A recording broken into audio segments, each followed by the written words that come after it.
এরকমভাবে করতেছি। দেখেন কতটা ফ্রেশ, আলহামদুলিল্লাহ। আসসালামু আলাইকুম রহমতুল্লাহ। আজকে জাপানে রেনি ডে, তো অনেক বৃষ্টি পড়তেছে, বাট জাপানে রোদ বৃষ্টি ঝড় তুফান কোনো কিছুতে কাজ আটকে থাকে না।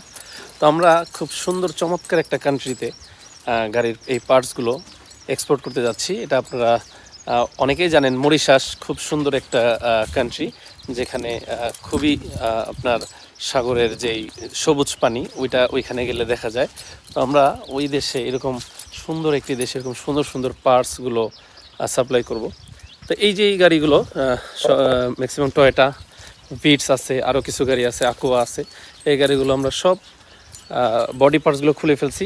এরপরে কিছু বডি পার্টস আর ইঞ্জিন এগুলো একটু বাকি আছে, সাসপেনশন বাকি আছে। এগুলো সব যখন খোলা হবে, এরকম বডি পার্টস ওইখানে ইঞ্জিন এরকমভাবে খুলে ফেলা হবে। তো ইঞ্জিনগুলোর quality as like same Bangladesh, আমরা যেরকমভাবে করতেছি। দেখেন কতটা ফ্রেশ, আলহামদুলিল্লাহ। যদিও বৃষ্টি পড়তেছে, বাট এরকম ইঞ্জিন রুমে উপর থেকে বৃষ্টি পড়লে কিছুই হয় না। এবং জাপানে আপনারা জানেন, এখানে এই ইঞ্জিনগুলা ওয়াশও করে যখন মানুষ গাড়িগুলো ইউজ করে। এখানে কিছু বিটস আছে, এটা সুজুকি সুইফট, আর এটাও বাংলাদেশে এই গাড়িটাও আছে, জনপ্রিয় একটা গাড়ি সব দেশের জন্য, আকোয়া। আর ওইখানে দুইটা আছে ডেমিও।